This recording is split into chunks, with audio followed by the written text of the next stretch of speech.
What do I fear? I fear being complacent, my thirst satisfied and settling for a lack of progress. I fear not giving it my all, not leaving it all out on the line. I fear being content with average, never living up to my potential. I fear letting myself down, but more importantly, letting down those that support me. I fear leaving this world without leaving my mark, being forgotten with everyone from yesterday. My fear is in never becoming a legend. And these fears, they drive me. They push me to my outer limits. They take me out of my comfort zone so I can knock on the doors of failure. But failure is not an option. Failure is my mind trying to quit before my body. Failure is just saying no to trying again.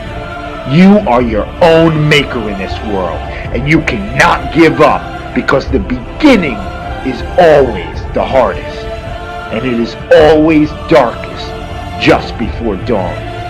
Things will always get harder before they get better, and you need to embody it. Don't just understand what I'm saying to you. Embody it. My weaknesses become my weapon, and pain, my pleasure. Because growth occurs at that precipice, that tipping point where most quit. You need to ask yourself this question right now. What is the most important thing in your life? And what do you want to do to change it? And decide that you will change it. Not tomorrow, not next year, today. Make that choice. And that fear must live inside you. Continue. Because there is no finish line. It's a battle, a journey for the ages. And I'm always looking to push my limits. My fear is my pride. What do you fear?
I got a simple question for you. Here's the question. Do you believe that one day you're not going to live in the world that was given to you?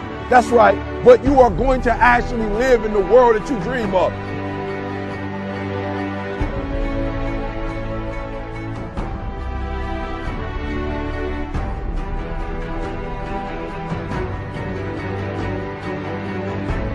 You got to make every single second count.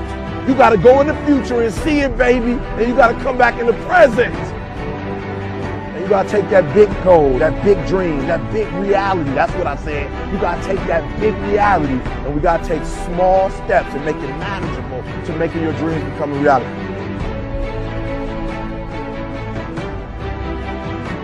Think big, dream big, but start small. That's right, start small. Remember what I told you, start where you are with what you have, because what you have is plenty. That the biggest enemy you have to deal with is yourself. There's an old African proverb that says, if there's no enemy within, the enemy outside can do us no harm. You don't have to personally be perfect. Are you hearing me? There are those of you right now, you should have cut a CD. You should have wrote a book. You should have got in school and got that degree. You should have started your own business. There's so many things you should have done. You should have done, but you didn't do it because you're scared. You believe that you said scared of what? I ain't scared. You are scared. You are scared. You're scared of failure. You're scared to make a mistake. You're scared that you're not perfect. And I'm telling you today, you ain't got to be perfect. Are you hearing what I'm saying? You don't have to be perfect to get what you want, to do what you want, to have what you want, to be what you want. You don't have to be perfect. It's a lie. There will never be a point in your life where it's the right time to do a great thing. If you're waiting for that perfect moment, that perfect timing, it's not going to happen. You know what you have to do? You have to create the perfect time and the perfect opportunity and the perfect situation. So that a lot of people become comfortable. They stop growing. They stop wanting anything. They become satisfied. People getting ready to go to jobs that they don't like, jobs that are making them sick.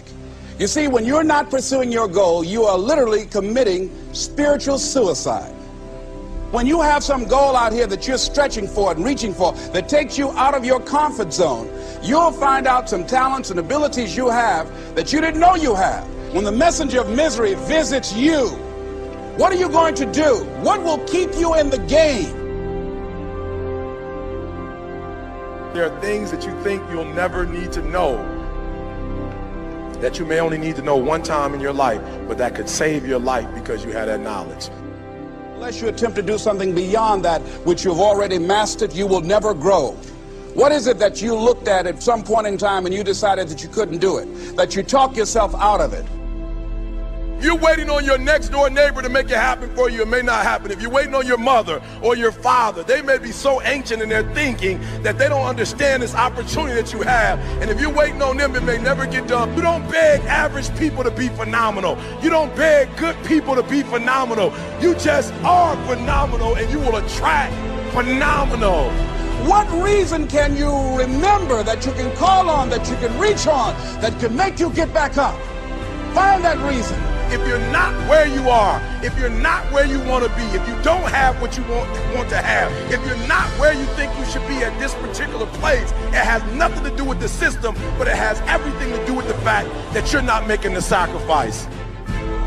I want you to make that dream become a reality, because if you don't, you will be working for somebody else to make their dreams become a reality. Question is, what are you going to do with your time?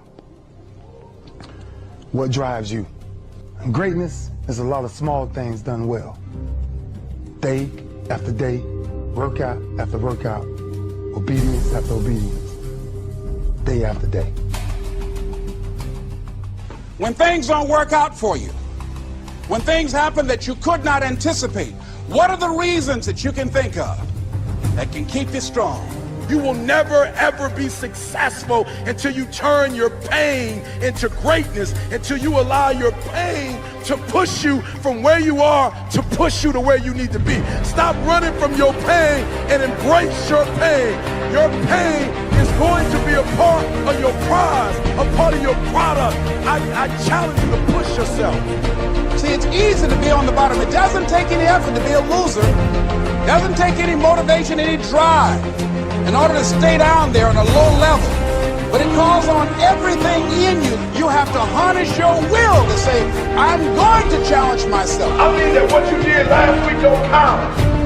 Today is the only important day. There are 86,400 seconds in a day, and how you use those are critical. You got 86,400 today, and what you do today is going to cement who you are. Nobody's going to talk about what you did last week. You have this opportunity of a lifetime. It means absolutely nothing if you don't take advantage of it in the lifetime of this opportunity. I got a saying that when life knocks you down, try and land on your back, because if you can look up, you can get up.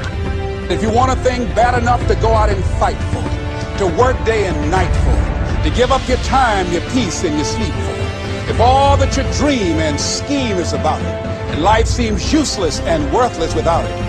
See, it's time now. If you want to make this your decade, you've got to start saying yes to your life. You've got to start saying yes to your dreams, yes to your unfolding future, yes to your potential, as opposed to saying no. When you die on